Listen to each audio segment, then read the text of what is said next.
সিঙ্গাপুরে চলে যাচ্ছেন।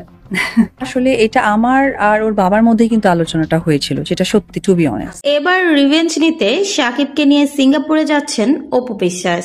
আব্রামকে নিয়ে সেখানে আনন্দঘন মুহূর্ত কাটাবেন শাকিব অপু। ছেলের লেখাপড়ার স্বার্থে সেখানে কিছুদিন থাকার কথাও জানিয়েছেন অপু বিশ্বাস।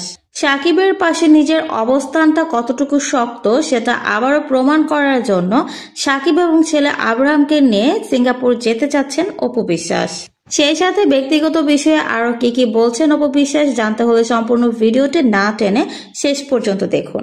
অপু বিশ্বাস বলেন, ছেলে আব্রাহাম খান জয়কে লেখাপড়ার জন্য সিঙ্গাপুর যাওয়ার সিদ্ধান্তটা আমার একার নয়, তার বাবা এবং পরিবারের সকলে মিলেই এই সিদ্ধান্তটা নেওয়া হয়েছে।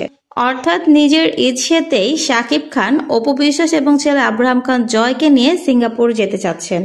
এবার সে কথাই নিজের মুখে বললেন অপু বিশ্বাস। যদিও তাদের মূল উদ্দেশ্য হচ্ছে আব্রাহাম খান জয়কে সিঙ্গাপুরের স্কুলে ভর্তি করানো। অর্থাৎ আব্রাহাম খান জয়ের উন্নত পড়াশোনার জন্যই সিঙ্গাপুরে যাওয়ার সিদ্ধান্তটি নিয়েছেন শাকিব এবং অপু বিশ্বাস। অপু বিশ্বাস এটাও নিশ্চিত করেছেন যে ছেলের ভর্তি ছাড়াও সেখানে বেশ কিছুদিন একসঙ্গে থাকবেন শাকিব অপু। তবে শাকিবের সঙ্গে এবার অপু জয়ের সিঙ্গাপুর ভ্রমণকে অনেকেই রিভেঞ্জ বলে সম্বোধন করছেন।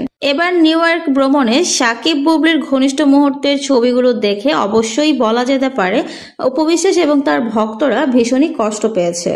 যে কারণেই এখন আলোচনা এবং সমালোচনা হচ্ছে বুবলির উপর রিভেঞ্জ নেওয়ার জন্যই অপু বিশ্বাস শাকিব খান এবং ছেলে আব্রাহাম খান জয়কে নিয়ে সিঙ্গাপুর যেতে চাচ্ছেন। শাকিব খানকে নিয়ে বুবলি এবং অপু বিশ্বাসের মধ্যে সেই শুরু থেকেই একটা টানাপোড়েন চলছে। সেজন্যই বুবলির সঙ্গে নিউ ইয়র্ক ঘোরার পরেই শাকিব খান অপু বিশ্বাসের সঙ্গে সিঙ্গাপুর ঘুরতে যাচ্ছেন, সেটা কিন্তু সত্যি সন্দেহজনক। শাকিবের পাশে বুবলিকে দেখেও যখন অপু বিশ্বাস চুপ করেছিল, ঠিক তখন থেকে একটা ধারণা ছিল হয়তো খুব শীঘ্রই অনেক বড় কিছু সারপ্রাইজ দিতে যাচ্ছেন অপু বিশ্বাস, যারই একটা বাস্তব চিত্র দেখা যাবে সামনে শাকিব অপুর সিঙ্গাপুর ভ্রমণের মধ্য দিয়ে।